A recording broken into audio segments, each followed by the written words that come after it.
Hi everyone, I'm very excited to do my life in 15 books tag. Originally, I've seen it only on one person's page, Emily May, the Book Geek, and on her page it's my life in 10 books tag, and I tried really hard to make it 10 books, but I couldn't. In fact, originally it was about 20 books, maybe 25.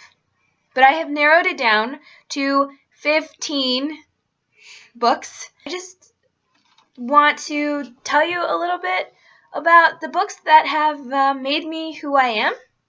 I like a bunch of different genres, and it really just depends on my mood. So I am a mood reader, and it depends on what's going on in my life at the time. If I just read a really deep, sad book, then I might need just a pick-me-up, something light and fluffy. The books that I'm going to be talking about today are books that really formed me as a person, as a reader, books that I consider just really good books. The first book I'm going to talk about is Ella Enchanted. This book I picked up one day when I was at my cousin's house. I was maybe 8 or 9. Cousin who was older than me and liked to read let me borrow it, and I just remember being completely immersed in this story. This book was the first time that I just had that childhood feeling of escape.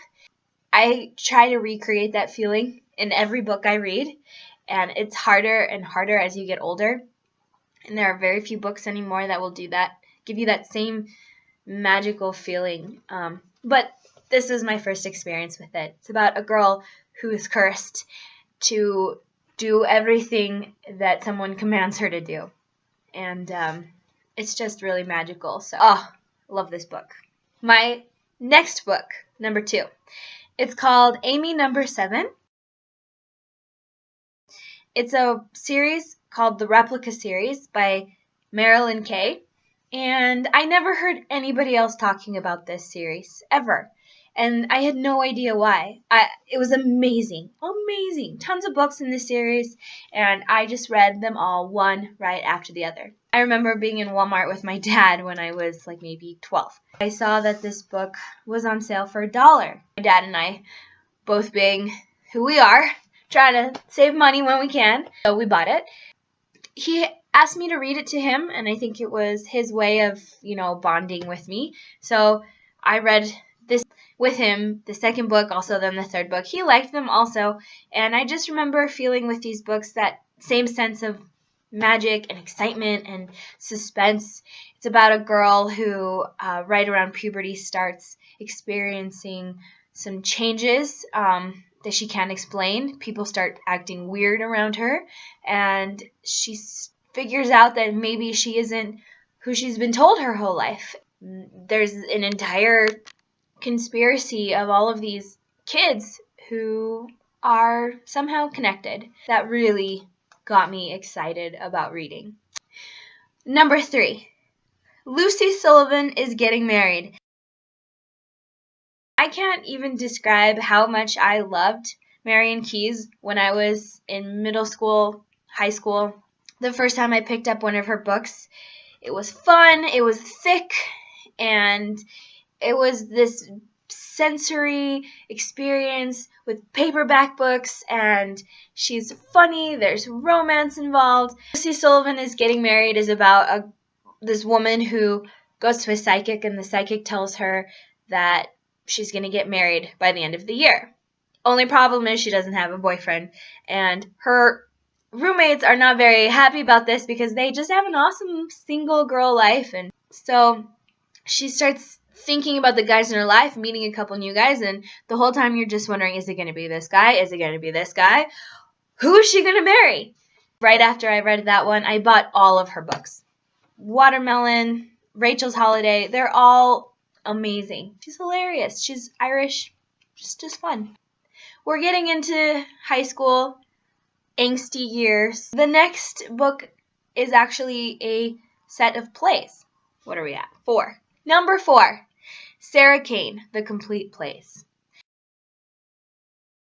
They're really dark, but almost every line is just full of meaning. This is the book that really made me appreciate how deep and forceful a sentence could be. If a writer tried and was skilled, that you could feel just so much from a page. Well, it is kind of chilling to know that after she wrote her last one, she committed suicide.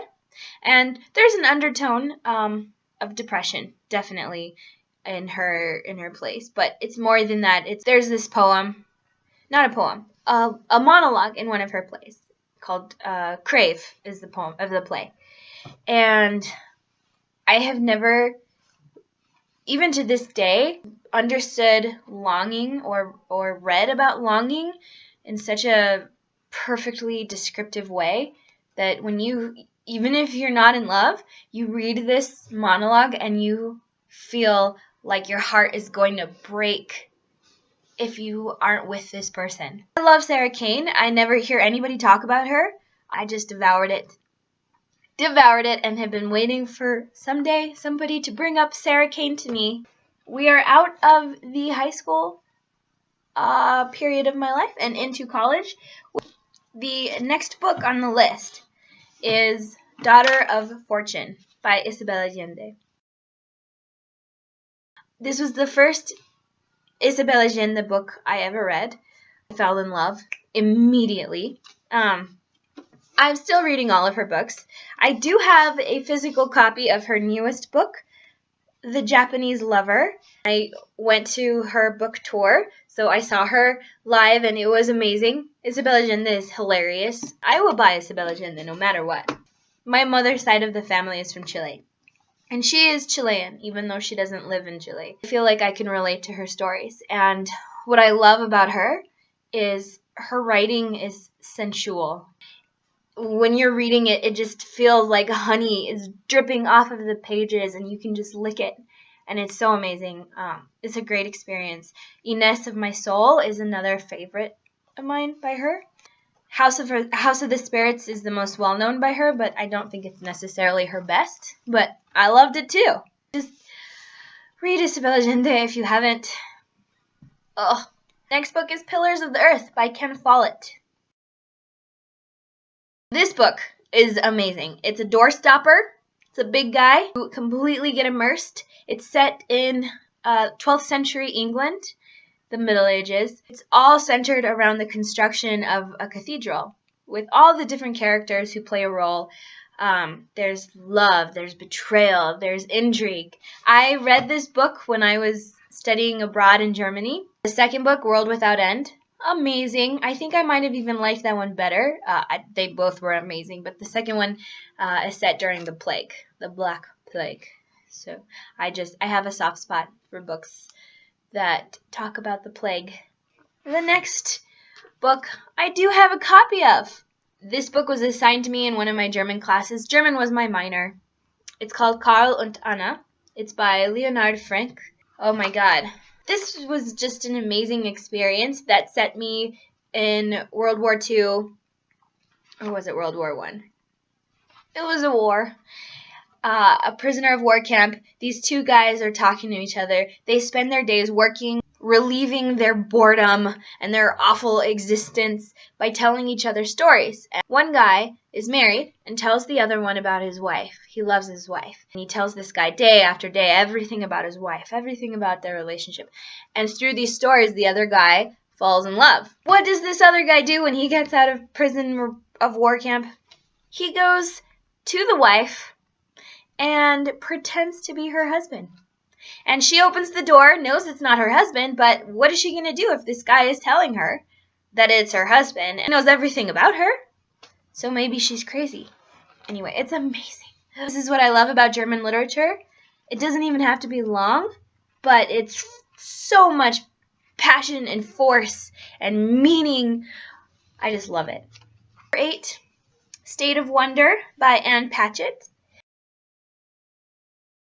I love Anne Patchett, and I now follow Anne Patchett on her website. She owns a bookstore in Nashville, Tennessee, called Pegasus Books. She has a great Twitter and a blog.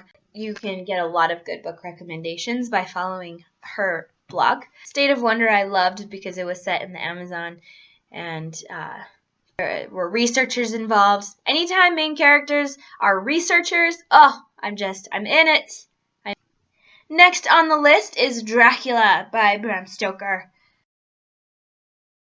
The reason why I'm adding this on the list is that it is the first book I read on a Kindle. I read it on a smartphone Kindle app, and it was so much fun. I didn't even mean to read it. I had a book that I was reading in my normal life. I just started reading it, and it was so fun. These little bite-sized chunks, you could just doop, doop, doop. Not only was it fun reading it on the Kindle, but it was a really good gothic story. Dracula is a fun book. Immediately after I finished that book, I bought a Kindle. I was hooked. Next book, Geography of Bliss by Eric Weiner. Geography of Bliss is a travel fiction book about this guy who's on a quest to figure out what makes people happy. And he goes to different countries and gives you some facts about what the happiness levels are reported to be like in these countries. And then he tries to figure out why. It's really fun. He goes all kinds of places. Iceland was one of my favorite chapters. I got this book from a couch surfer who was couch surfing at one of my friend's houses.